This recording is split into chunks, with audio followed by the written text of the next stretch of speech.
আমাদের তো দরকার নেই, অনেকের কি সবাই দরকার।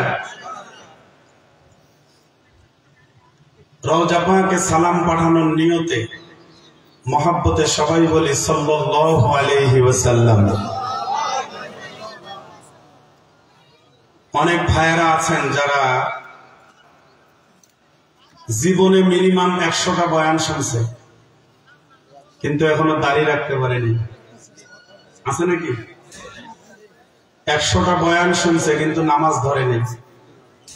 এই যে আজকে জুমার নামাজ পড়ছে, আবার সামনে যেদিন জুমার নামাজ আসবে ওই দিন যাবে পরে, বের হবে আগে। এমন মুসল্লি আছে নাকি?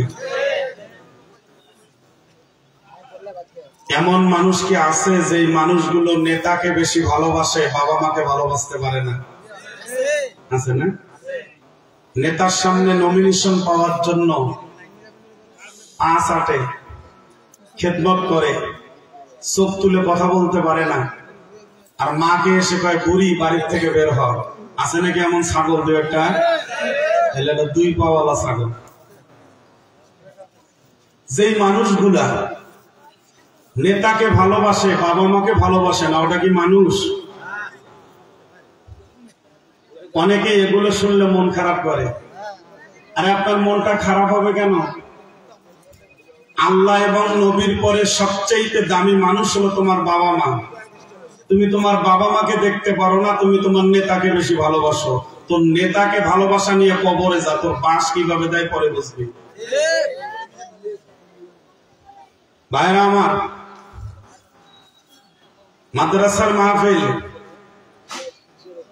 মাদ্রাসার মাহফিলে দলমত নির্বিশেষে দোকানপাট বন্ধ করে হলেও মাহফিলে আসা দরকার।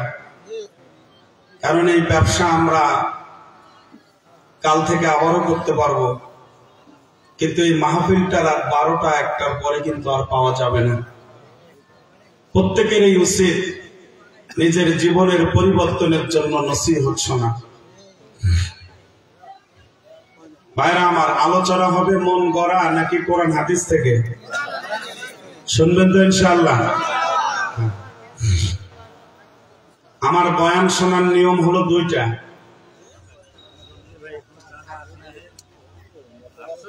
কয়টা নিয়ম? দুইটা। একটা হলো আয়াত শেষ হলে বলতে হবে আল্লাহু আকবার, বলা যাবে। দ্বিতীয় নম্বর, যখন আমি আঙ্গুল তুলবো তখন ঠিক বলতে হবে, তাহলে আমার ব্যাটারি চার্জ হবে। আর ব্যাটারি যদি চার্জ হয় তাহলে বয়ান চলতে থাকবে ইনশাআল্লাহ। থেকে কি বুঝলেন? না, সবাই বলেনি, এই চার্জে হবে না। তুমি কি পারবে? তুমি কি পারবে? তুমি কি পারবে? তুমি কি পারবে? তুমি কি পারবে সোনার দেশটা সুন্দর ভাবে গড়তে?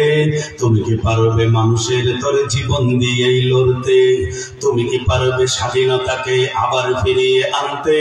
তুমি কি পারবে দুর্নীতিবাজ সন্ত্রাসদের রুখতে? এই তুমি কি রাখতে পারবে দেশের মানুষকে সন্তুষ্ট? অভাবে কাহার স্বভাব কখনো হবে না যে আর নষ্ট। তুমি কি পারবে বঞ্চিতদের ফিরিয়ে দিতে অধিকার? তুমি কি পারবে হতে জনতার জনপ্রিয় সেই সরকার? তুমি কি পারবে সব মানুষের বাসনা পূরণ করতে? বিপদ আপদে অসহায় এই জনতার পাশে দাঁড়াতে দাঁড়াতে? এতই যখন পারো, তবে কেন জনপদে মহামারী দেখে ভয়ে থর থর করো? তবে কেন জনপদে মহামারী দেখে ভয়ে থর থর করো? তুমি তো নিজেই দুর্নীতিবাজ, লম্পট আর খুনি চাঁদাবাজ। তুমি তো নিজেই দুর্নীতিবাজ, লম্পট আর খুনি চাঁদাবাজ। তাহলে কিভাবে পারবে তুমি অন্যকে রুখতে? অন্যকে রুখতে পারবে না নিজে ভালো না হয়ে অন্যকে ভালো করতে। পারবে না নিজে ভালো না হয়ে অন্যকে ভালো করতে। পারবে না নিজে ভালো না হয়ে অন্যকে ভালো করতে। তুমি কি পারবে? তুমি কি পারবে? তুমি কি পারবে? তুমি কি পারবে? তুমি কি পারবে নাস্তিকদের বিচারটা আজ করতে? তুমি কি পারবে কাদিয়ানীদের কাফের ঘোষণা করতে? যারা জবাব দেয় নাই ওই দলের লোক। তুমি কি পারবে নাস্তিকদের বিচারটা আজ করতে? তুমি কি পারবে কাদিয়ানীদের কাফের ঘোষণা করতে? তুমি কি পারবে বেকার ছেলের চাকরির খোঁজ দিতে? বেকারত্বের অভিশাপ নিয়ে কেউ থাকবে না বসে, টাকার দায়ে গঞ্জে গায়ে কেউ পাবে না কষ্ট, মন্দ নেশায় হাজার যুবক হবে না পথভ্রষ্ট। মাদক যুক্ত দেশটাকে আজ মাদক মুক্ত করতে পারবে কি তুমি ওমরের মতো রাষ্ট্র শাসন করতে? এতই যখন পারো, তবে কেন নামাজের সময় তুমি সিগারেট হাতে ঘোরো? তবে কেন নামাজের সময় তুমি সিগারেট হাতে ঘোরো? তুমি তো নিজেই বড় নেশাখোর, আদালতে রয়েছে না ঘুষখোর। তুমি তো নিজেই বড় নেশাখোর, আদালতে রয়েছে না ঘুষখোর। তাহলে কিভাবে পারবে তুমি অন্যকে রুখতে? পারবে না নিজে ভালো না হয়ে অন্যকে ভালো করতে। পারবে না নিজে ভালো না হয়ে অন্যকে ভালো করতে। তুমি কি পারবে? তুমি কি পারবে? তুমি কি পারবে? তুমি কি পারবে? তুমি কি পারবে দেশ বলবো? আপনারা কি মাঠে আছেন? যদি আঙ্গুল তুলি, এবার যদি তুলি তাহলে সর্বোচ্চ আওয়াজটা দেবেন, ঠিক আছে? তুমি কি পারবে দেশের স্বার্থে প্রয়োজনে জান দিতে? তুমি কি পারবে লাখ শহীদের স্বপ্ন পূরণ করতে? তুমি কি পারবে হতে জনতার স্বপ্নের রাজপুত্র? রক্ষা করতে পারবে কি তুমি পবিত্র মানচিত্র? আদালতে আজ পারবে কি তুমি সত্য বিচার করতে? অপরাধীহীন মানুষের যেন কষ্টে না হয় ভুগতে। তুমি কি পারবে মানব সেবায় বাড়াতে স্নেহের হাত? শান্তি তখন হেসে বলবে দুঃখ নিপাত যাক। তুমি কি পারবে কৃষকের মুখে স্বস্তির হাসি ফোটাতে? ন্যায্য পাওনা পেতে তাদের হবে না কষ্টে ভুগতে। এতই যখন পারো, তবে কেন গরিবের পকেটে মারিয়ে রাজ্য প্রাসাদ গড়ো? তবে কেন গরিবের পকেটে মারিয়ে রাজ্য প্রাসাদ গড়ো? তুমি তো নিজেই দুর্নীতি করো, সত্যকে ছেড়ে মিথ্যাকে ধরো। তাহলে কিভাবে পারবে তুমি অন্যকে রুখতে? পারবে না নিজে ভালো না হয়ে অন্যকে ভালো করতে।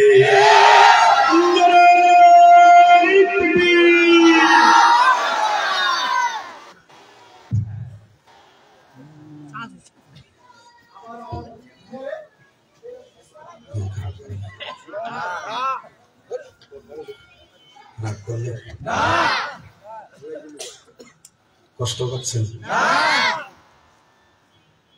মুসলিম ভাইরা আমার, পদ্মার আড়ালের মা বোনেরা, মন খারাপ করার জন্য কোন ভাষা আপনাদের সামনে আমি ব্যবহার করি নাই। বোঝানোর জন্য কিছু কথা আমি শুরুতেই তুলে ধরলাম। প্যান্ডেলে লোক কম ছিল, লোক বাড়ানোর জন্য কিছু, জনগণ কম ছিল, জনগণ বাড়ানোর জন্য কিছু ভাষা ব্যবহার করলাম। আলোচনা করার মতো, শোনার মতো একটা পরিবেশ পেয়ে গেলাম। আয়াত এবং হাদিস আপনাদের সামনে আমি তেলাওয়াত করলাম। দোয়া করে দেন আল্লাহ আমার জবান থেকে এমন কিছু বয়ান বের করায় আনে যে কথাগুলোর উপর আল্লাহ আমাকে আমল করার তৌফিক দান করেন। যেনারা শোনার জন্য কষ্ট করে বসেছেন তাদেরকেও আমল করার তৌফিক দান করেন, বলেন আমিন। কার কার মা কবরে হাত তোলেন? মা আছে? হাসির কথা তো না এটা? মা মরে গেছে, এটা হাসির কথা তো। হাসেন, জোরে হাসেন। আল্লাহ সকল মাকে বেহেশত নসিব করুক। অনেক মা মরা সন্তান আছে, আমিন বলতে পারে না, কিন্তু নেতার পক্ষে স্লোগান দিতে পারে। আবার কয় ঠিক, আঙ্গুল তুলছি, মনোযোগ নেই। হ্যাঁ, বাবা নাই কার কার হাত তোলেন? বাবা, যাদের বাপ নাই মা নাই দুইটা হাত তোলেন। দেখেন হাতের সংখ্যা কমছে না বাড়ছে? অনেকে হাতটা একটু যে তুলে রাখবে না, শরম পাচ্ছে, মানে মানে মনে হয় যেন অসুস্থ। জোরে হাত তুলে রাখেন। আমার তো আছে এই জন্য তুলতেছি না। আল্লাহ তাআলা সকল বাবা মাকে বেহেশত নসিব করুন।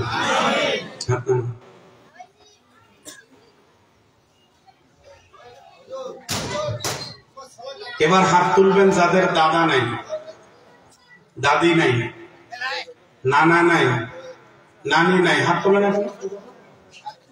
দাদা দাদি নানা নানি যাদের নাই, আমিও যুক্ত হলাম। এটাও তো হাসির কথা, তাই না? হ্যাঁ হ্যাঁ, হাসির কথা। হাসো, জোরে হাসো, সব দাঁত বের করেন। আদব থাকা দরকার যে দাদা দাদির কথা বললাম, আবার এরপরও হাসতেছে জনগণ। জোরে হাত তোলেন। আল্লাহ তাআলা সকল দাদা দাদিকে নানা নানুকে বেহেশত নসিব করুন। এখান থেকে আমরা স্পষ্ট বুঝলাম আমাদের দাদাদের পর্ব, দাদিদের পর্ব, নানা নানির পর্ব মোটামুটি শেষ। ওরা মোটামুটি মাটির নিচে গেছে। এখন চলতেছে আমাদের বাবাদের, চাচাদের, মাদের, চাচিদের। আচ্ছা, এটা শেষ হয়ে গেলে এরপরে কার? সবাই বললেন না যে আমাদের। এর মাঝখানে বড়র ঘাড়ে ছোট, ছোটর ঘাড়ে বড়, এটা অল্প কিছু। ভাইরা আমার, আমাদের যার বয়স যতই হোক না কেন, আমার বয়স হলো 35 বছর, আপনাদের বয়স কারো 30 বছর, কারো 20, কারো 40, 50, 60, 70 বছর। যার যতগুলো বয়স হোক না কেন, আমাদের বয়সের কত আল্লাহর বান্দা বান্দি অনেক আগেই দুনিয়া ছেড়ে কবরে চলে গেছে। আমাদের বয়সের কত বান্দা বান্দি অনেক আগেই দুনিয়া থেকে কবরে চলে গেছে। আল্লাহ এখনো পর্যন্ত আমাদেরকে নেয় নাই, না নিয়ে দুনিয়ার জমিনে বেঁচে রেখেছেন নেশা করার জন্য, বিড়ি টানার জন্য। বিড়ি বুঝি খায় না? টানে একদিক দিয়ে, ধুমা বাড়ায় কয়েক দিক দিয়ে, খায় না বুঝি? আল্লাহ তাআলা বেঁচে রেখেছেন চোখ গরম করে বাবা মার সঙ্গে কথা বলার জন্য। না না না, আল্লাহ তাআলা আপনাকে আমাকে বেঁচে রেখেছেন তারে খুশি করার জন্য। কিন্তু আমরা পৃথিবীর জমিনে মানুষকে খুশি করা নিয়ে ব্যস্ত হলাম, আল্লাহরে খুশি করা নিয়ে কিন্তু ব্যস্ত হতে পারি নাই। মনে রাখবেন, মানুষের কাজেই হলো ভুলে যাওয়া। 3 দিন আগে দুপুরে কি তরকারি দিয়ে ভাত খাইছেন মনে নাই? বোঝা গেল মানুষের কাজেই হলো ভুলে যাওয়া। মানুষ যেহেতু ভুলে যায়, অতএব কোন কাজ মানুষকে খুশি করার জন্য করার চাইতে যিনি ভুলে যান না তিনি হলেন আল্লাহ। সেই আল্লাহকে খুশি করার জন্যই সমস্ত কাজ করা ভালো। ভাইরা আমার, আগামীকালকে অন্যর কাঁধে ভর করে কবরস্থানে যাওয়ার আগে, আগামীকালকে লাশ হয়ে অন্যর কাঁধে ভর করে কবরে যাওয়ার আগে বুদ্ধিমানের কাজ হলো নিজের পায়ে ভর দিয়া আজকে ফজর থেকেই নামাজ শুরু করে দেওয়া। কিন্তু মানুষ বড় আহাম্মক, মানুষ বড় বোকা। দেখতেছে চোখের সামনে লোক বিদায় হয়ে মাটির নিচে চলে যাচ্ছে। এই 2 হাতের দ্বারা কতজন তার মাকে দাপন করেছেন, বাবারে দাপন করেছেন। কেন ভুলে গেলেন যে আপনাকেও যাওয়া লাগবে? খুব ভালো করে বোঝেন, আল্লাহ তাআলা কিন্তু সবাইরে ভিতরে দিনের বুঝ দেয় না। আল্লাহ তাআলা যাদেরকে ভালোবাসেন তাকেই দিনের বুঝ দান করেন। মাইয়ুরিদিল্লাহু বিহি খায়রান ইউফাক্কিহু ফিদ্দীন। আল্লাহ তাআলা যার কল্যাণ চান তাকেই দ্বীনের বুঝ দান করেন। আমাদের সবাইয়ের ভিতরে কি দ্বীনের বুঝ আছে? কথা বলে না কেন? সবাইয়ের ভিতরে কিন্তু দ্বীনের বুঝ নাই। দ্বীনের বুঝ যদি সবাইয়ের ভিতরে থাকতো তাহলে প্রত্যেকের ঘরে ঘরে হাফেজে কোরআন থাকতো, মাওলানা থাকতো, মুফতি থাকতো, মুহাদ্দিস থাকতো। কিন্তু আমাদের ভিতরে দ্বীনের বুঝ নাই বিদায় আমাদের ঘরে ঘরে বেনামাজি আছে, আল্লাহ ওয়ালা কিন্তু খুঁজেও পাওয়া যায় না। দ্বীনের বুঝ কিন্তু সবাইয়ের ভিতরে নাই। দ্বীনের বুঝ কিন্তু অনেক দামি জিনিস। এখানে যারা সন্তানের বাবা আছেন তারা আমার কথাগুলো ভালো করে শোনেন। আপনি যেদিন মারা যাবেন, যাবেন তো? কথা বলেন। মারা যেদিন যাবেন ওই দিন পৃথিবীর জমিনে সবচাইতে দামি সম্পদ হলো একজন নেককার সন্তান। খুব ভালো করে বলছেন। আপনি যেদিন মারা যাবেন ওই দিন পৃথিবীর জমিনে সবচাইতে দামি সম্পদ হলো নেককার সন্তান। টাকার চাইতে বড় দামি হলো নেককার সন্তান।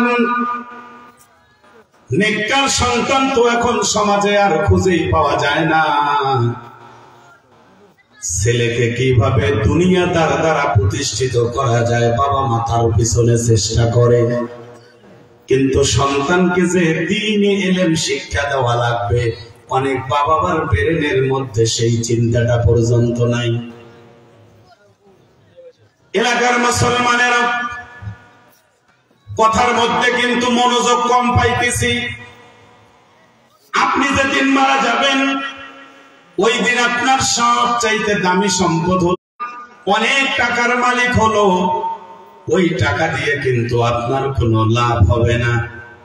কিন্তু আপনি যেদিন মারা যাবেন আপনার সন্তান যদি তেলাওয়াত করে রব্বির হামহুমা কামা রব্বায়ানি, বাপ মা কবরে সন্তানের চোখে পানি নেই, এমন সন্তান নাই? বলে যোগ্য সন্তান। কি কান? ঠিক বলে।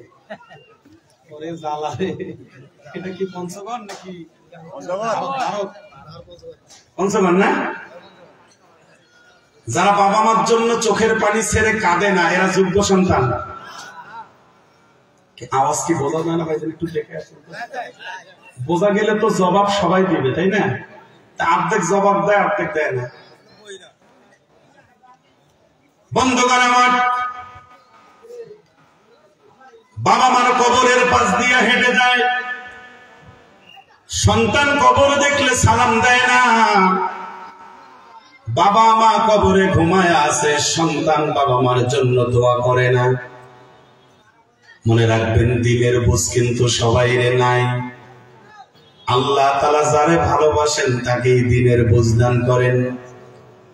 রব্বুল আলামিন সুন্দর করে কোরআনুল কারীমে জানায়া দিলেন, অমাই ইউতিল হিকমাতা ফাকাদ উতিয়া খায়রান কাসীরা ওয়া মা ইয়াযাক্কারু ইল্লা উলুল আলবাব। আল্লাহ বললেন, আমি রব্বুল আলামিন যাদেরকে কোরআন হাদিসের হিকমা দান করলাম, আমি আল্লাহ তাআলা যাদেরকে কোরআন হাদিসের জ্ঞান দান করলাম, ওই বান্দা বান্দীগুলোকে পৃথিবীর জমিনের সমস্ত কল্যাণ আমি আল্লাহ তাআলা তারে দান করলাম। সুবহানাল্লাহ তো বললেন না? আল্লাহ বলেন, আমি যাদেরকে কোরআন হাদিসের জ্ঞান দান করলাম পৃথিবীর জমিনের সমস্ত কল্যাণ আমি আল্লাহ তাআলা তারে দান করলাম। সবাইয়ের ভিতরে কিন্তু কোরআনের বুঝ নাই। আপনি তো টাকাকে বড় সম্মানের পাত্র মনে করতেছেন। আল্লাহ তাআলা কিন্তু সম্পদওয়ালাদেরকে কল্যাণ দিয়েছেন, এটা কিন্তু বলে নাই। যাদেরকে কোরআন হাদিসের জ্ঞান দান করছে তাদেরকে সব কল্যাণ দান করছে।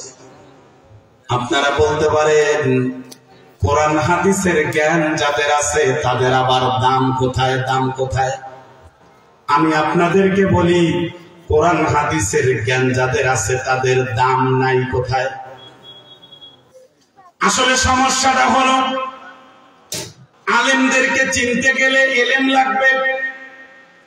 এলেম আপনার আমার ভিতরে নাই বিধায় আলেমদেরকে চিনতে পারি না। আজকে দেখেন অনেক দলের লোক এখানে আছেন, সারা জীবন কোনো না কোনো দল করছেন। আপনার দলের লিডার কিন্তু আপনারে কোনোদিন সূরা ইখলাস সূরা ফাতিহা শিখায় নাই, কিন্তু আমরাও কোনো না কোনো দল করি। আমাদের যত লিডার আসে সামনে দাঁড়াইলেই বলে তুমি ফজরের নামাজ পড়ছো কিনা। আপনারা কিন্তু এক একজন এক একটা দল করেন, আমরাও তো আলেমদের দল করি। আজান হয়ে গেলে আমাদের নামাজের বিরতি হয়ে যায়। আপনারা অনেকেই বিভিন্ন দল করেন, আজানের সময় বিড়ি খাওয়ার বিরতি হয়, নামাজে ঢোকে না। আছে না? সমাবেশ চলতেছে, আজান হলো, যাও বিরতি। ওরা কি সবাই মসজিদে ঢোকে? দেখবেন বিড়ি খায়, গল্প করে, চা খায়। কিন্তু আমাদের সমাবেশ শেষ হলে আমাদের নেতারাও ঢোকে মসজিদে, পাতি নেতারাও ঢোকে। এই কথা বলেন না কেন আপনারা? আসলে আলেমকে চেনার মতো মেডিসিন ভিতরে নেই। ভাইরা আমার, আলেমদেরকে চিনতে গেলে এলেম লাগবে। দেখেন আলেমদেরকে কারা চেনে? ইমামে রব্বানি যাকে বলা হয়, ইমামে আজম আবু হানিফায়ে সানি যাকে বলা হয়, রশিদ আহমদ গঙ্গোহী রহমতুল্লাহি আলাইহি, যিনি বুখারী শরীফের সমস্ত কিতাবগুলো ছাত্রদেরকে পড়াইতেন, এত বড় মুহাদ্দিস।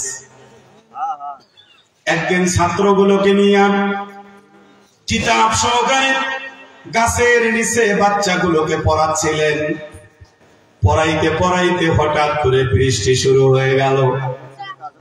তার ছাত্রগুলা সবাই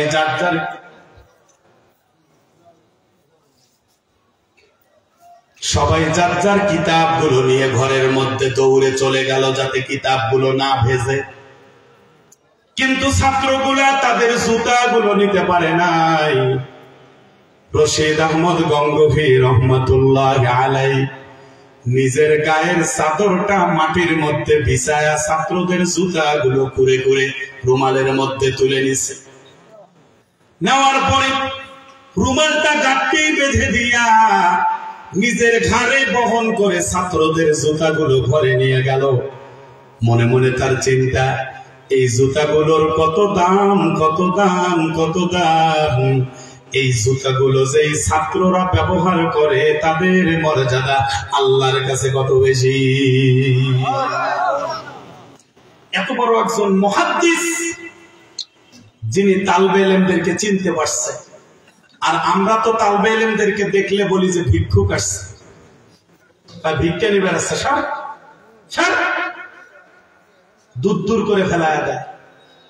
দূর থেকে যখন দেখে যে মাদ্রাসার বাচ্চারা আসতেছে, কয়টা ভিক্ষা করার জন্য আসতেছে, এটা হলো 1 নম্বর সিটার।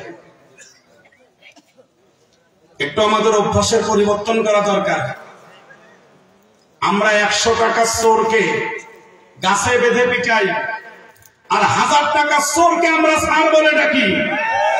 মনে রাখবেন, আমরা মাদ্রাসার হুজুররা, ছাত্ররা 50 টাকা নেই আর 100 টাকা নেই, একটা রসিদ দেই, একটা হিসাব আছে। আমরা তো আপনাদের কাছে ছায়া নিয়ে খাচ্ছি, চুরি তো করি নেই, কিন্তু আপনারা আমাদেরকে বিভিন্ন ভাবে ধিক্কার দিয়ে ফকির বলেন, কত ছোট মানুষ মনে করেন।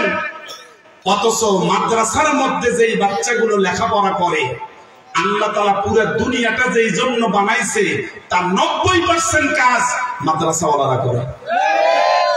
আমরা যে সিটারি করি আর বদমাশি করি, যেই পরিমাণ গুনাহ করি আর নেফাকি করি, দুনিয়া 2 দিনও টিকে থাকার কথা না।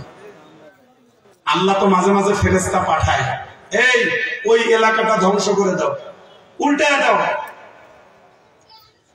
উল্টা দিবে দিবে ভাব, উল্টা দিবে দিবে ভাব। এমন সময় ফেরেশতারা তাকায়া দেখে এলাকার কিছু ছোট ছোট বাচ্চা গভীর রাত্রিতে উজু করে তাহাজ্জুদে দাঁড়িয়ে গেল। অনেক ছোট ছোট বাচ্চা উজু করে তাহাজ্জুদের সময় কোরআন নিয়ে বসে পড়ল। আমরা তো বিছানার মধ্যে ঘুমাই, যতক্ষণ চোখ খোলে না অতক্ষণ ঘুম থেকে উঠি না। কিন্তু ছোট্ট ছোট্ট বাচ্চাগুলা কনকনে শীতের মধ্যে যখন কোরআন নিয়ে মাদ্রাসার মধ্যে বসে যায়, তখন ফেরেশতারা বলে, আল্লাহ আপনি যে উল্টা দিতে বললেন, এখন দেখতেছি অমুক মাদ্রাসায় কিছু বাচ্চা আপনার কিতাব নিয়ে বসে গেল। তখন আর এলাকাটাকে কিন্তু উল্টা দেওয়া হয় না। মনে রাখবেন, আমরা ভালো আছি মাদ্রাসার বাচ্চাগুলোর জন্য, আমরা ভালো আছি কিন্তু এই এলেমের জন্য। এমন একটা এলেমের আলোচনা করতেছিলাম, যেই এলেমওয়ালাদেরকে চিনতে গেলে আপনার ভিতরেও এলেম লাগবে। আজকে সবাইরে ভিতরে কেন এলেম ঢোকে না? সবাইরে ভিতরে কেন আল্লাহ তাআলার এলেম ঢোকে না? সবাইরে ভিতরে কেন দ্বীনি এলেম ঢোকে না? দেখেন, আমরা সবাই সুন্দর করে ফায়সা কথা বলতে পারি, কিন্তু সুবহানা রাব্বিয়াল আ'লা সুন্দর করে বলতে পারি না। এখানে অনেকেই আছে যারা সুবহানা রাব্বিয়াল আ'লা সুন্দর করে বলতে পারে না, কিন্তু কারোর সঙ্গে ঝগড়া লাগলে ফায়সা কথা সুন্দর করে বলতে পারে। আছে না নাই? এরা যোগ্য সন্তান, কি গান তাও এরকম মুখ দিয়ে কবে। বন্ধুগণ আমার, কষ্ট হচ্ছে? রাগ করতেছেন আমার উপরে? ভাইরা আমার, মনে রাখবেন, এলেম কিন্তু সবাই ভিতরে ঢোকে না, আর আল্লাহ তাআলা কিন্তু সবাইকে এলেম দানও করে না। দেখেন আল্লাহ কাদেরকে এলেম দিবে। দেখেন, আপনি যদি সেই পাত্র তৈরি করতে পারেন, আপনার ভিতরেও কিন্তু আল্লাহ এলেম দান করবে। আজকে দেখেন, বাংলাদেশে যত দুর্নীতিবাজ সব কি শিক্ষিত না মূর্খ? কথা না না, শিক্ষিত, কিন্তু এলেম শিক্ষা অর্জন করতে পারে নাই, দুনিয়ার শিক্ষা অর্জন করেছে। যার কারণে দেখা যায় হাজার হাজার কোটি টাকা তারা চুরি করেছে। এমনকি দরবেশ বাবা ডাঙের ভয়ে পুলিশের কাছে স্বীকার করছে, বাংলাদেশে যত দুর্নীতি হয়েছে তার অর্ধেক টাকা তার বোনের পকেটে আর তার ছেলের পকেটে ঢুকেছে। কোন সুবহানাল্লাহ।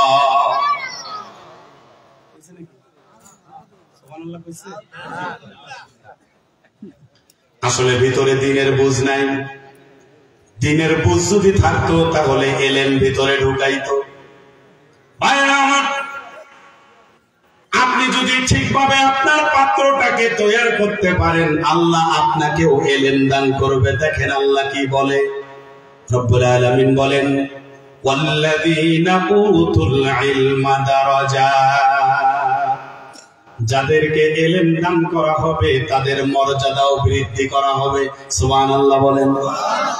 আল্লাহ কিন্তু বলে নাই এলেম যারা অর্জন করবে, এটা কিন্তু বলে নাই। বলা হয়েছে যাদেরকে এলেম দান করা হবে। তার মানে এলেম হলো দান করা জিনিস। দান করবেন কে? জোরে বলেন কে? কাকে দান করবেন সেটা দেখার বিষয়। এবার একটু জাজ্জাজ সরকার তেল দাও।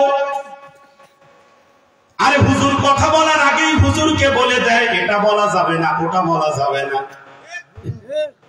হুজুর কি তোমার কথা মতো চলবে? হুজুরকে নির্দেশ দিবে হুজুররা। আলেম যায় বলবে হুজুর এটা বলা যাবে, এটা বলা যাবে না। আপনি তো নামাজে পড়েন না, তাও কোন যে হুজুর এটা কর না, এটা হয়।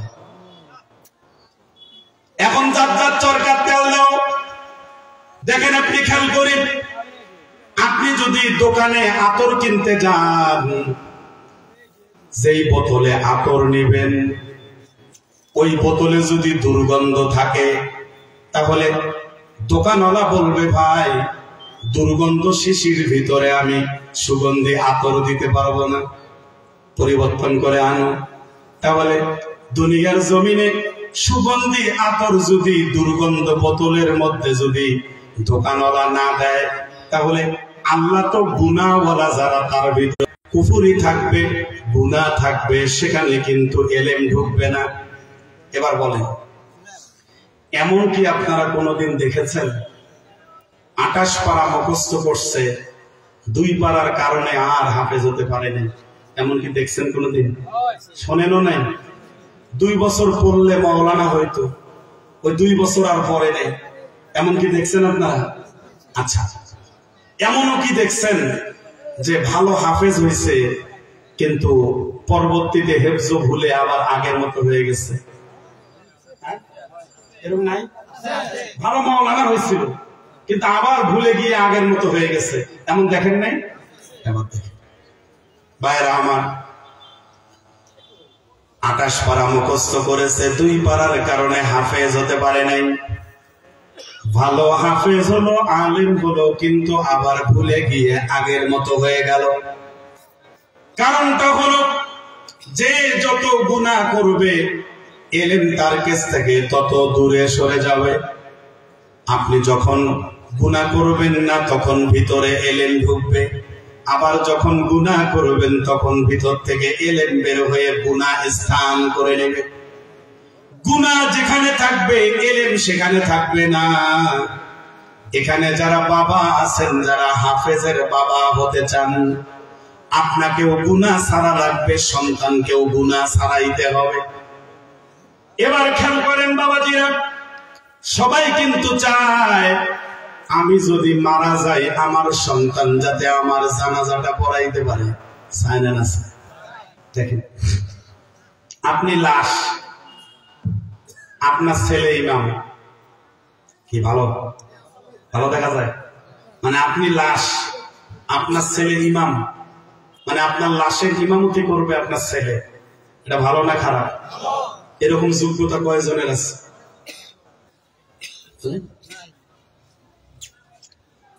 মসজিদের ইমাম ছাড়া আপনার জানাজা হয় না, অথচ আপনার উচিত ছিল আপনার সন্তানটাকে যদি মাদ্রাসা পড়ায়া দ্বীনি ইলম যদি ঢুকাইতে পারতেন।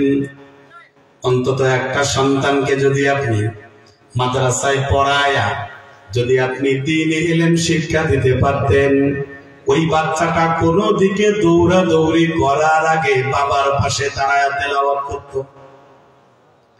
বাবার সামনে দাঁড়ায়া জানাজা পড়াইতো। কিন্তু আমরা তৈরি করতে পারি নাই।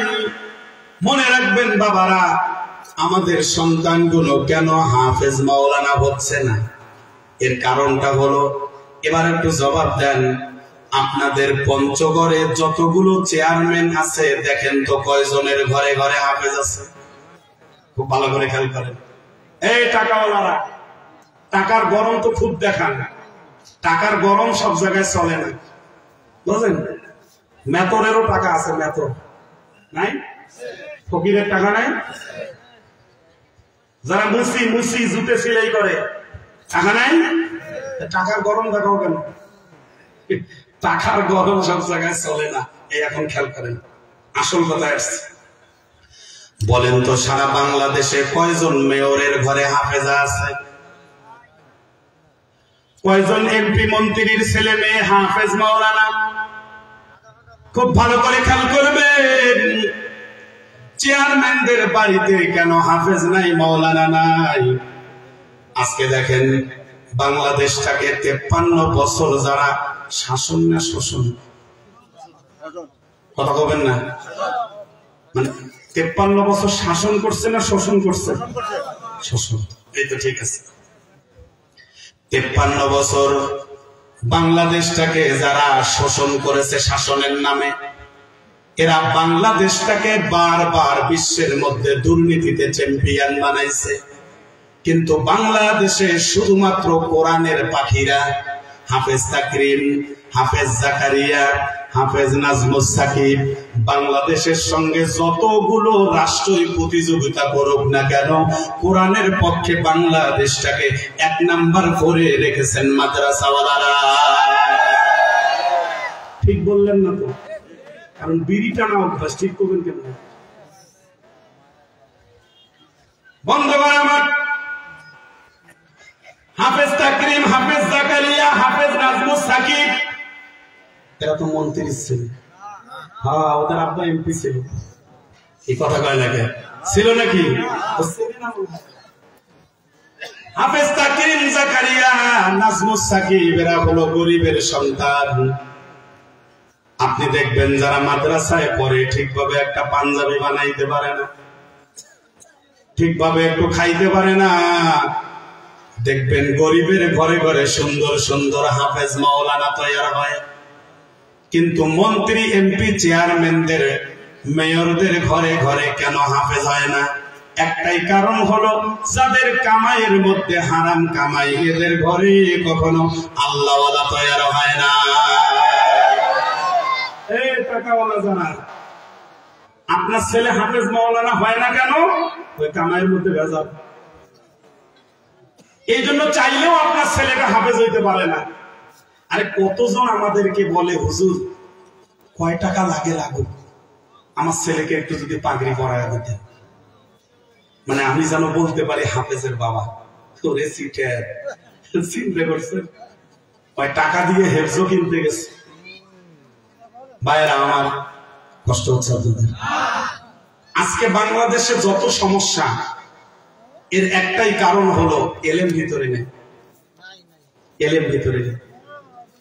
পরের টাকাকে নিজের টাকা মনে করে, কেন? এলেম ভিতরে নেই। মুরব্বীদেরকে সম্মান দেয় না, কেন? এলেম ভিতরে নেই।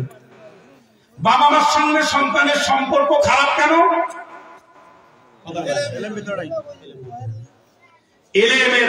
এলেম নামীয় মেডিসিন ভিতরে নাই বিধায় আজকে আমাদের দ্বারাই অপরাধগুলো সংগঠিত হচ্ছে। কি আপনারা মাঠে আছেন? এক পাশে তোর জান্নাত হবে, অপর পাশে জাহান্নাম। ডান পাশে তোর জান্নাত হবে, বাম পাশে তোর, শুননাই আপনাদের? একসাথে বলেন, এক পাশে তোর জান্নাত হবে, অপর পাশে জাহান্নাম। ডান পাশে তোর জান্নাত হবে, বাম পাশে তোর জাহান্নাম। মানুষ রূপে জন্ম নিয়ে জানোয়ারের ভাব দেখান, মানুষ রূপে জন্ম নিয়ে জানোয়ারের ভাব দেখান। নামাজ রোজার ধার ধারে না, শুধুই নামের মুসলমান। পিছনের ভাইরা আঙ্গুল তুললে ঠিক বলা লাগবে, তাহলে ব্যাটারি চার্জ হবে। চার্জ কমে গেলে কিন্তু পাওয়া শেষ। এই পিছনের ভাইরা বলেন দেখি, একটা সাউন্ড হলো। সামনের ভাইরা বলেন দেখি, এক পাশে তোর জান্নাত হবে, অপর পাশে জাহান্নাম। ডান পাশে তোর জান্নাত হবে, বাম পাশে তোর। নামাজ রোজা দিয়া ছাড়ি, মশরা দিয়া কাটে দাড়ি। ভণ্ড পীরে করছে বাড়ি, নারী নিয়ে করছে জারি। তাল বেতালে জিকির করে, বাতি নিবায়ে দিয়ে জিকির করে। নারী পুরুষ একখানে হইয়া জিকির করে, আবার গাঞ্জায় মারে টান। যারা জবাব দেয় নাই ওই দলের লোক। এক পাশে তোর জান্নাত হবে, অপর পাশে জাহান্নাম। ডান পাশে তোর জান্নাত হবে, বাম পাশে তোর। টুপি দাড়ি পরলে চোখে মৌলবাদী বলে ডাকে, দাড়ি টুপি পরলে চোখে জঙ্গিবাদী বলে ডাকে। যারাই বলবে মৌলবাদী, যারাই বলবে জঙ্গিবাদী, এরাই নাম্বার 1 শয়তান। এক পাশে তোর জান্নাত হবে, অপর পাশে জাহান্নাম। ডান পাশে তোর জান্নাত হবে, বাম পাশে তোর।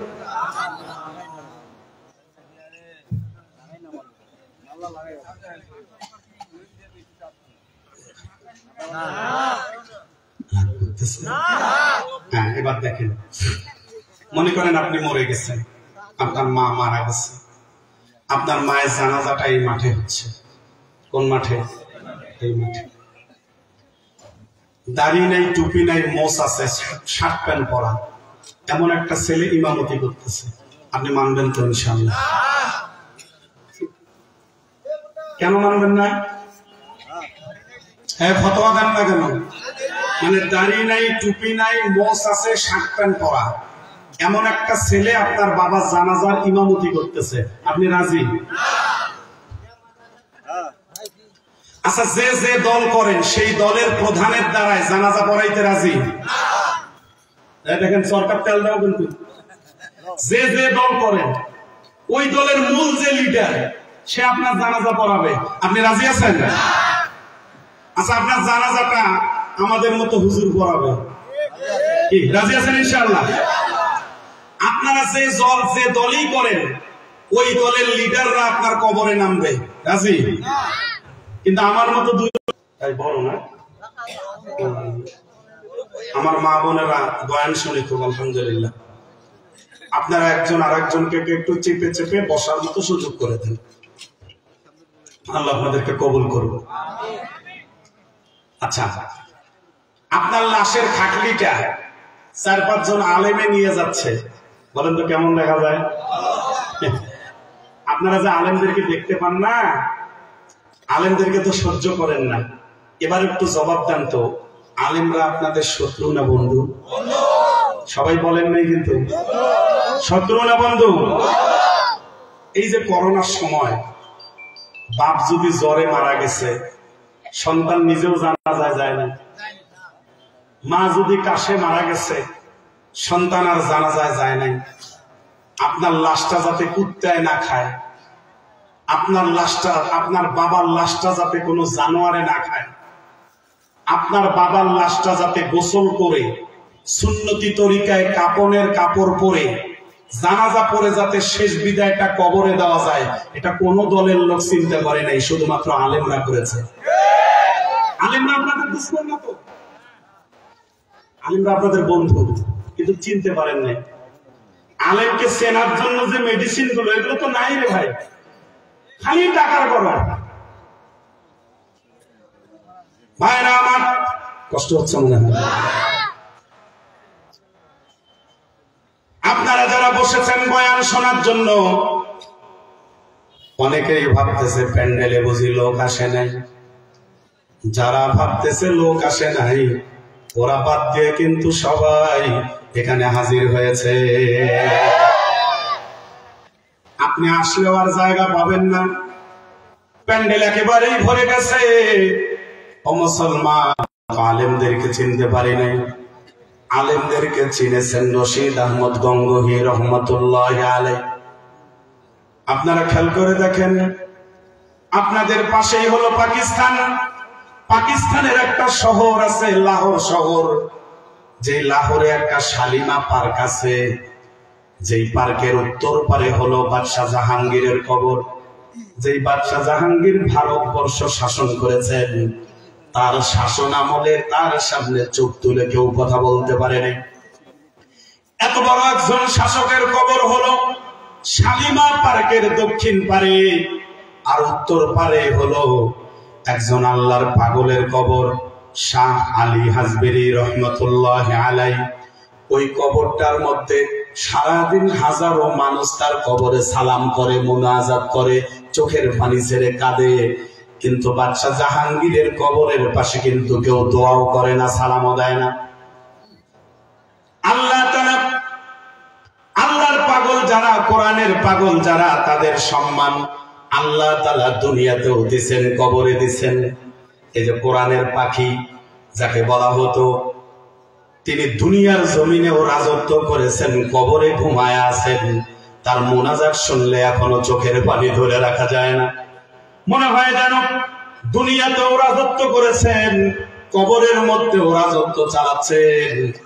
আহমদ শফি রহমতুল্লাহ আলাইহি, জুনাইদ বাবুনগরী রহমতুল্লাহ আলাইহি, তাদের দিকে তাকায় দেখেন, দুনিয়ার মধ্যেও রাজত্ব করেছেন, কবরের জমিনেও মনে হয় রাজত্ব করতেছেন।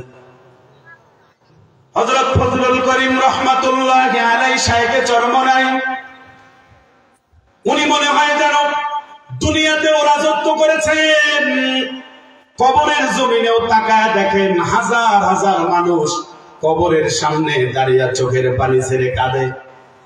মনে হয় যেন তারা ইলম ভিতরে থাকার কারণে দুনিয়াতেও আল্লাহ তাআলা সম্মানিত করেছেন, পরকালেও সম্মানী বানায়া দিচ্ছেন। কিন্তু আমরা আলেমদেরকে চিনতে পারলাম না। আলেমকে চিনবো কেমনে? চেনার মতো তো মন মানসিকতা নাই। এবার একটু তাকান দেখি, শাহ আশরাফ আলী থানভী রহমাতুল্লাহি আলাইহি, ওনার একটা কিতাবের নাম হলো কিতাবুল ইবকা। এই কিতাব পড়াইতে গিয়া তার সঙ্গে তুলনা করতেন। এক একজন ওস্তাদ এক একভাবে ছাত্রদেরকে পড়ায় বা উদাহরণ দেয়। খুব ভালো করে মনোযোগ লাগান। ওই ছাত্রটা, ওই শিক্ষকটা ছাত্রদেরকে পড়াইতে গিয়া যে কোনো কথা বললে বলতো, এ ছাত্ররা এই যে কথাটা বললাম এটার দাম কিন্তু 50,000 টাকা, এই যে কথাটা বললাম এই কথাটার দাম কিন্তু 1 লাখ টাকা। মানে কথাটার গুরুত্ব বুঝাইতে গিয়া টাকার সঙ্গে তুলনা করে উদাহরণ দিয়ে বুঝাইতেন। ক্লাস যখন শেষ হয়ে গেল, এই ছাত্রটা যখন বাড়িতে যাচ্ছিলেন হঠাৎ করে জুতা ছিঁড়ে গেল।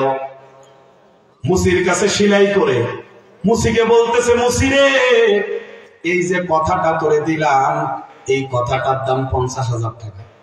আচ্ছা হুজুর কি ওর কথা বেচানোর জন্য দিচ্ছে? উদাহরণ দিচ্ছে। ও জুতে সিলাই করে নিয়ে কথা দিয়ে বলতেছে জুতে দে। মুসি বলতেছে আমি কথা বুঝি না। কিসের কথা? 50,000 টাকা। 2 টাকা দে, 2 টাকা। মুসি কিন্তু কথা বোঝে নাই। মুসি বোঝে কি? কথা কয় না কেন? মুসি বোঝে টাকা। কিছু লোক দেখবেন এলাকার খালি টাকায় বোঝে, কিচ্ছু বোঝে না। ছাত্রটার সন্দেহ হয়ে গেল, হুজুর যে বলল এই কথার দাম 50,000 টাকা, আমি যে বললাম মুসি তো কথা নিল না, তাহলে হুজুর বুঝি ভুল বলছে। হুজুরের কাছে দৌড়ে গিয়ে বলে, হুজুর কথা তো নিল না। হুজুর তখন চিন্তা করলো এটা কোন নদীর মাছ, মানে আর বেরেন কেমন, এটা হুজুর বুঝে ফেলছে। দিলাম উদাহরণ, আর এই কথা বিক্রি করতে গেছে। তখন ওস্তাদটা কি করলেন, একটা হীরার টুকরা নিলেন, নিয়ে বললেন এই হীরার টুকরাটা মুসিরে দাও। যখন এই হীরার টুকরা মুসিরে দিছে, মুসি তখন হীরার টুকরাটা দূরে ফেলাইয়া দিছে, দিয়ে বলছে হীরের টুকরাও বুঝি না, কথাও বুঝি না, আমি বুঝি। কথা মানে কয় টাকা? ছাত্রটা তখন হীরার টুকরাটা কিনে নিয়ে হুজুরের কাছে জমা দিছে। হুজুর বলল তুমি এই হীরার টুকরাটা নিয়ে স্বর্ণকারের কাছে যাও, এটা বিক্রি করবা না, শুধু বাহানা ধরবা। যখন হীরার টুকরাটা স্বর্ণকারের দোকানে নিয়ে গেছে, স্বর্ণকার বলতেছে তোরে 50,000 টাকা দেবো, দে। না এটা বিক্রি করবো না। কয় না তোরে 1 লাখ দেবো। কয় দেখি হুজুর কি কয়। হুজুরের কাছে দৌড়ে গিয়া বলে, হুজুর এই হীরার টুকরাটা 2 টাকার বিনিময়ে মুসি নিল না, সেই হীরার টুকরাটা এখন স্বর্ণকার 1 লাখ টাকা বললো। ফুলের মর্ম বুলবুল বোঝে, আর বোঝে শামপুরি, মুক্তার মর্ম বাদশা বোঝে, আর বোঝে জওহারি। আল্লাহু আকবার। আলিমকে আলেমরাই চেনে। মুসি নামীয় যারা, তারা তো আলেমকে চিনবে না, তারা টাকা চেনে। আপনি দেখবেন কিছু লোক খালি টাকার পিছনে ছুটছে। আরে চেয়ারম্যানের বেতন পায় 10,000 টাকা, ও বেটা নমিনেশন কেনে 50 লাখ টাকা দিয়ে। কথা বলেন দেখেন আপনি, 10,000 টাকার বেতন, নমিনেশন কেনে 50 লাখ। তার যারা নেতা আছে মনে মনে কয়েছে হুজুর তো কমই কইছে, আরো টাকা লাগে মেলা। ভাইরা আমার, মনে রাখতে হবে এই মাদ্রাসার ভিতরে শিক্ষা দেওয়া হয় কোরআনুল কারীমের শিক্ষা।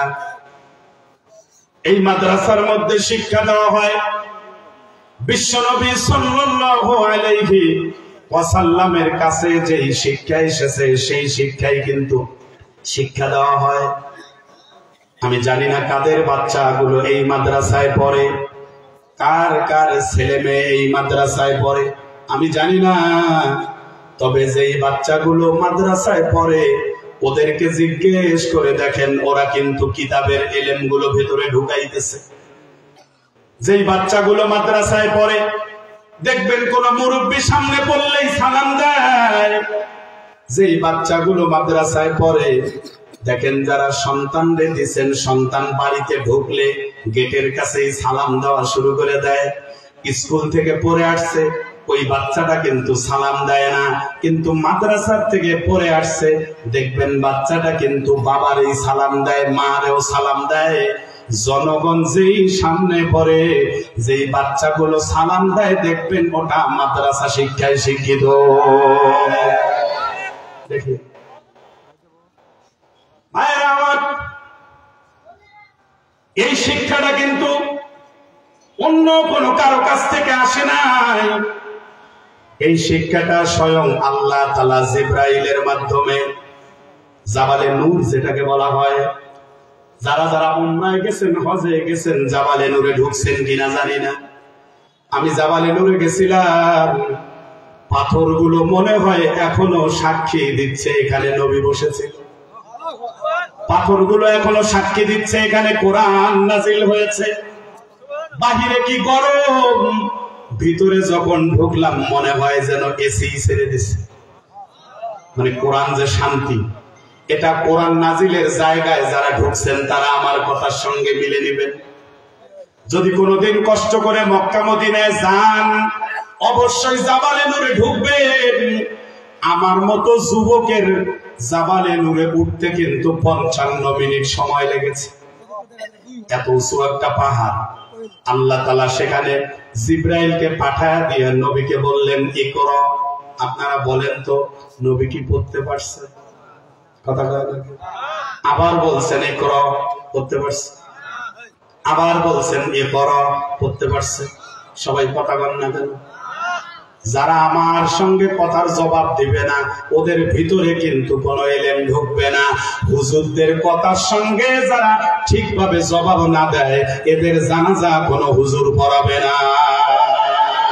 বেটা তোর জানাজা পড়ানোর জন্য তো আমরাই যোগ্য, তা আমাদের সঙ্গে কথা বলবে না, কার সাথে কথা বলবে না? ঠিকও অবস্থায় না, টেরা কথাটা।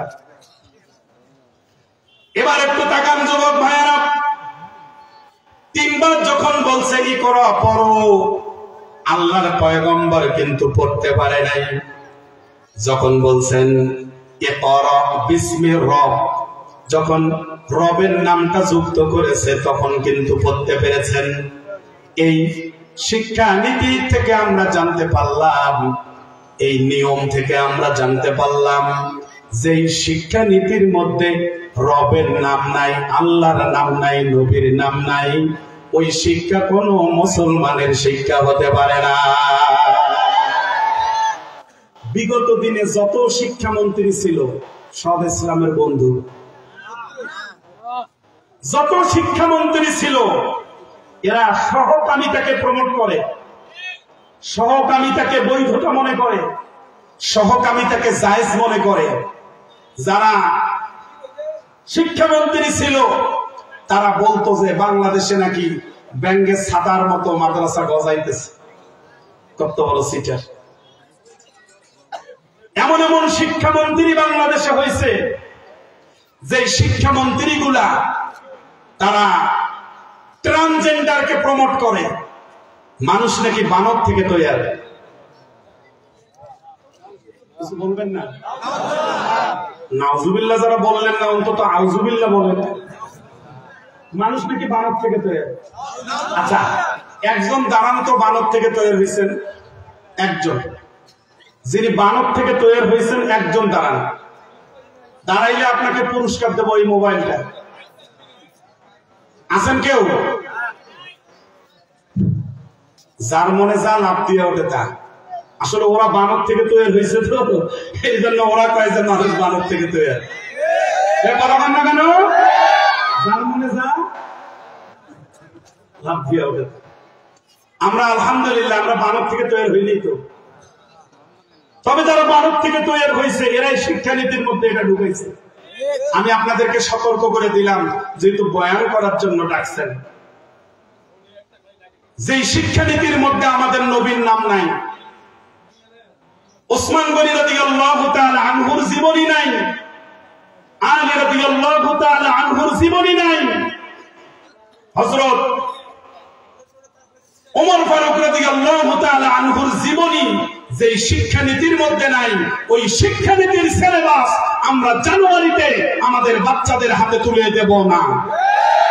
কথা বলেন না কেন? যদি দেন, ওই আপনার ছেলে ওই রকমই হবে। আপনি কবরে শুয়ে থাকবেন, আপনার ছেলে কবরের পাশ দিয়ে নাপাক অবস্থায় হেঁটে যাবে, কবর দেখলে সালাম দিবে না। আর আমরাও তো মায়ের সন্তান, খালি বাবা মার কবর না, যে কোনো কবর সামনে পড়লে জবান থেকে সালাম বের হয়। আর আপনার সন্তানের জবান থেকে বিড়ির ধুমা বের হয়। দুই চারটা ছাতা মাথা, এটা কয় ঠিক, ওটা কয় ঠিক, ওটা কয়, সবাই একসাথে বলতে পারেন না? হ্যাঁ, দেখছেন অল্প সময়ে প্যান্ডেল ভরে গেছে, মাশাআল্লাহ। তাতে বোঝা গেল চাচা রুচি ভালো আছে। হ্যাঁ, রুচির ট্যাবলেট না খেলেও চলবে, ঠিক আছে, রুচি ভালো আছে। আমি আপনাদের কাছে আশা করব, আগামী জানুয়ারিতে অন্তত একটা বাচ্চাকে যদি আমরা মাদ্রাসায় দেই, আমার মনে হয় মাদ্রাসায় জায়গা দেওয়া যাবে না। কথা বলেন না কেন? আপনি মনে রাখবেন, বিশ্বনবী নিজেই বলছেন, উতিতা ইলমাল আউয়ালিনা ওয়াল আখিরিন, পূর্ব পশ্চিমের যত জ্ঞান আছে আল্লাহ সব আমাকে দান করছে। সুবহানাল্লাহ বলবেন না? এই জন্য পৃথিবীর জমিনে সবচেয়ে দামি মানুষ হলেন আমাদের পয়গম্বর। এটা কিন্তু দাপটের কারণে হয়নি, এটা কিন্তু ইলমের কারণে হয়েছে। আজকে দেখেন, আপনি আমি বাংলাদেশের মধ্যে, আমরা তো একটু ইঙ্গিতেও যদি কিছু বলি তারপরে ওই নেতারা মন খারাপ করে। অথচ বাংলাদেশের যত নেতা আছে, কেউ বানায় আয়না ঘর, কেউ বানায় হাওয়া ঘর। কি বলেন? আয়না ঘরের মধ্যে ঠিকভাবে আলেমদেরকে, বিরোধী দলের লোকদেরকে ঠিকভাবে প্রসাব পায়খানা করতে দেয় নাই। এটা কি মানুষ? এরা দেশ থেকে যাওয়ার পিছনে আমার কাছে একটা কারণ, এটা ওদের জন্য বলি না, আপনাদের জন্য বলি, এরা বেদবি করতে বেশি। আমি জীবনে দেখি নেই কোন দলের লোক আলেমকে লাথি দিয়ে ফেলাইয়া দেয়, এরা দিচ্ছে। এত বলছি ভাই মুনাজাতটা করি, হয়তো মুনাজাতের গোষ্ঠী মারি। আমাদের কাছ থেকে সমর্থন নিয়ে এমপি হইতো, আর নিজের সংসদীয় এলাকায় মাইকিং করে বলতো, আমার এলাকায় কোনো তাফসীর মাহফিল হবে না। আমি আপনাদেরকে বলি, যে ইউনিয়ন পরিষদে কোরআনের মাহফিল হবে না, ওকে আমরা চেয়ারম্যান থাকতে দেব না। যে সংসদীয় এলাকায় কোরআনের তাফসীর হবে না, তাকে আমরা এমপি হতে দেব না। চ্যালেঞ্জ দিলাম সবাইকে। আপনারা শুনেন, হুজুরকে কোনো শব্দ বলবেন না। এই যে আপনাদের এটা কোন আসন আমি জানি না, যে কয়জন এমপিতে দাঁড়াবে সামনেবার, আপনারা সবগুলো লোক একখানে হবেন এবং এমপি প্রার্থীগুলোকে ডাকবেন। ডাকার পরে জনগণ প্রশ্ন করবেন, যে এমপি প্রার্থী কোরআন হাদিস থেকে সুন্দর করে 10 মিনিট বক্তব্য দিতে পারবে, এবার আমরা তাকে এমপি বানাবো। আমি তো অযুক্তি বললাম কিছু? এতদিন যারা চালাইছে এরা কোরআন হাদিস জানতো না, বুঝতো না। এবার আমাদের প্রশ্ন, এবার আমরা চাই যারা কোরআন হাদিসের জ্ঞান রাখে, বক্তব্য দিতে পারে, যিনি ইমামতি করতে পারবে এবং সংসদ ভবন চালাইতে পারবে, এবার ভোট আমরা তাকে দেব। আপনারা ঠিক বললেও ঠিক। আমার কথাটা কেন বললাম, আপনাদের অল্প সময়ের ভিতরে অনেক লোক আসছেন, দেখে বোঝা গেল কোরআনের প্রতি মহাব্বত আপনাদের আছে। আলহামদুলিল্লাহ, আলহামদুলিল্লাহ। ভাইয়ারা আমার, আল্লাহর নবীর দাম হয়েছে কেন? পৃথিবীর যত জ্ঞান আছে সব আল্লাহ আমাদের নবীকে দিয়েছে। সুবহানাল্লাহ বলেন। এই জন্য নবীর দাম। এই নবীওয়ালা এলেম যে যতটুকু অর্জন করবে, পৃথিবীতে আল্লাহ তাআলা তারও সম্মান ততটুকু বাড়ায়া দেবে।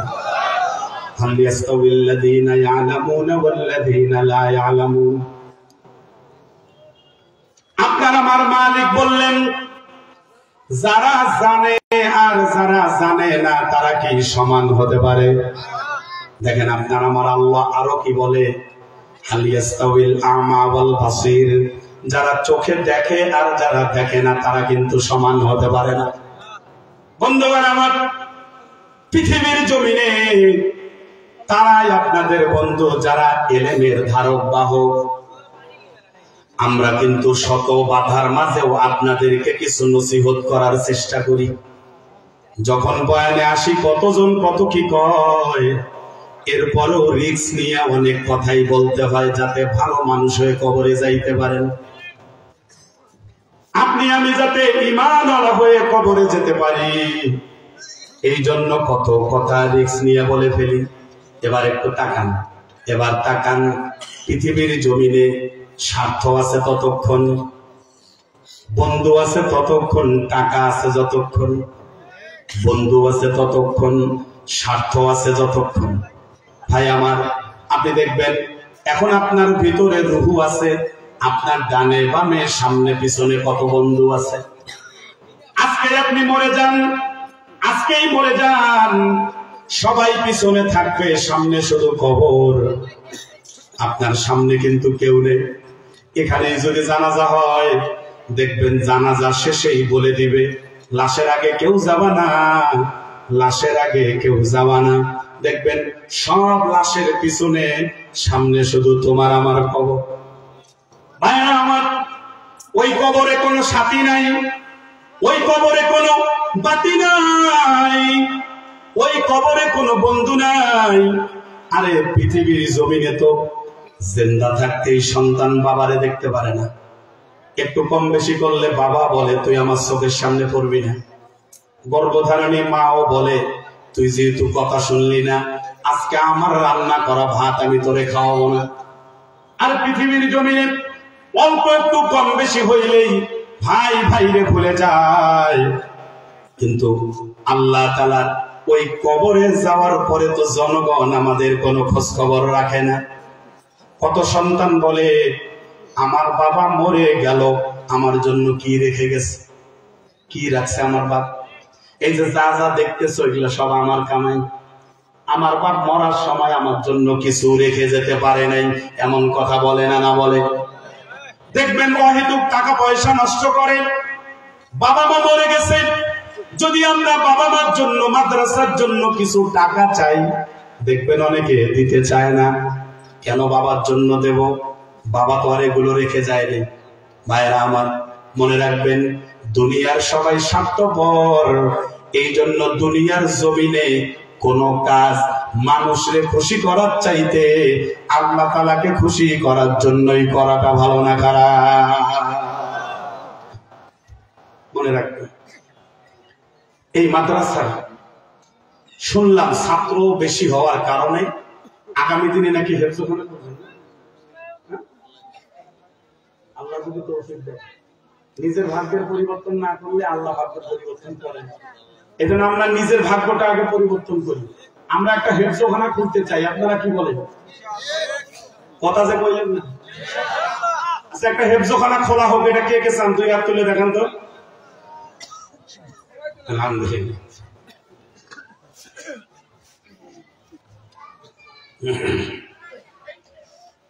যেহেতু চাইলেন হেফজখানা করার, একজনও নড়াও যাবে না। বাবা নাই মা নাই এমন একজন সন্তান দ্বারা বলেন হেফজখানার রুম করার জন্য আমি 10,000 টাকা দেব। একটা ভাই দাঁড়ান, বাবার জন্য মায়ের জন্য। আপনার বাপ মা খুব খুশি হবে, ওখানে বসে বাচ্চারা হেফজ পড়বে, আপনার বাবা মা সওয়াব পাবে। একজন দাঁড়ায়া বলেন সামন থেকে আমি 2 মাসে 10,000 টাকা দেব। 2 মাসে 10,000। চাকরির বেতন পেয়ে হোক, গম তুলে হোক, ভুট্টা তুলে হোক, আলু তুলে হোক, 10,000 টাকা দিবেন। হেফজখানাটা একটু বানাই দেখি কেমন হয় ঘরটা। একজন দাঁড়ান, 10,000 টাকা দিবেন। একজন, আমি সামনে চাইছি, সামনে। একজন ভাই নাই যে আমি আমার বাবার জন্য 5,000, মায়ের জন্য 5,000? একজন নাই? কি বলে? 5 মাসে দিয়েন 10,000, 5 মাসে মানে প্রত্যেক মাসে 2,000 করে টাকা দিবেন। একজনও নাই। কি বলে? তাহলে মাদ্রাসার রুম হবে কেমনে? একটা লোক দাঁড়ান যে আমি 10,000 টাকা দেব প্রত্যেক মাসে 2,000 করে, নাই না? এটা কথা হলো ভাই? কই কই ওই চাচারা কই যায় দেখেন তো। চাচা যান না বাবা, না যান বাবা, না টাকা দিবার এসেছো? আসেন ভাই, বসা যাবে না। কি নাম আপনার? দিলীপ। দিলীপ কাকপাড়া। আব্বা আম্মা আছে? ভাই আপনি কথা বলেন। আছে। আল্লাহ তাআলা আপনার বাবা মার হায়াতে তৈয়বা দান করুন। আমিন বললেন না কেন? আপনারা জোরে বলেন আমিন। আলহামদুলিল্লাহ। আর কেউ নেককার সন্তান বলেন যে আমি 5 মাসে 10,000 টাকা দেব, আল্লাহ আপনার দানকে কবুল করবে। ভাই এতগুলো লোক আপনার জন্য দোয়া করবে, আপনার কি হুঁশ নাই? বাবা মা যদি কবরে গিয়ে থাকে আর আপনি যদি একটা দোয়া অনুষ্ঠান করে এতগুলো 2,000 নগদ দিছে আর সামনের মাসের বেতন পায়া 10 তারিখে 8,000 টাকা দেবে, আল্লাহ ভাইকে দিনের জন্য কবুল করুন। এদিকে আসেন। একজন দাঁড়ান 10 মাসে 10,000 দিবেন। একজন দাঁড়ান 10 মাসে 10,000 নাই? ভাইয়া কাউকে জোর করা যাবে না, থাকতে দেন। 10 মাসে 10,000, 1,000 বাকিটা পরে দেবেন। আলহামদুলিল্লাহ। আল্লাহ তাআলা আমাদের জাহিদ ভাইকে কবুল করুন। জোরে বলেন আমিন। আলহামদুলিল্লাহ। লিখতেছেন?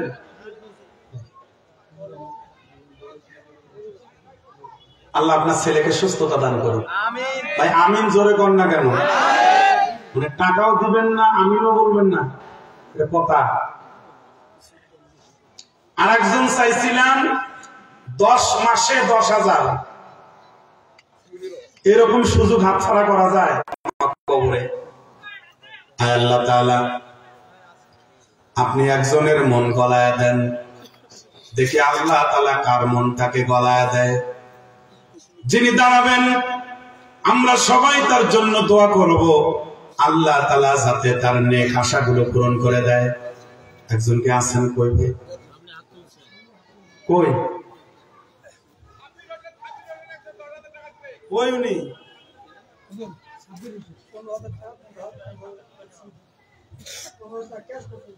দাঁড়ান এখানে, আপনার শাস্তি আছে। কি নাম? সাব্বির হোসেন। 10,000